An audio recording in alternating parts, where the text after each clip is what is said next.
Calcium carbonate CaCO3 ස්වභාව ධර්මයේ සහ කර්මාන්තයේ මැණික.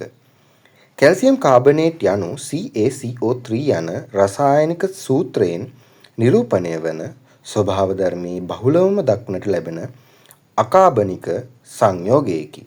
ඒ සුදු පැහැති ජලයේදිය නොවන ඝන ද්‍රව්‍යයක් වන අතර පොළොවේ සිට සාගරය දක්වා විවිධ ස්වරූපයෙන් පවතී. කැල්සියම් කාබනේට් ස්වභාවිකව විවිධ ඛනිජ හා පාෂාණ ලෙස මෙන්ම ජීවීන්ගේ කොටස් ලෙසද හමු වේ. හුණුගල් කැල්සියම් කාබනේට් වලින් වැඩි වශයෙන් සමන්විත වන අවසාදිත පාෂාණයකි.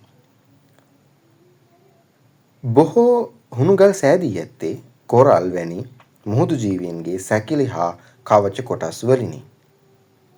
කිරිගරුඩ හුණුගල් අධික පීඩනයකට හා තාපයකට ලක් වී නිර්මාණය වන අතර රූපාන්තරිත පාෂාණයකි.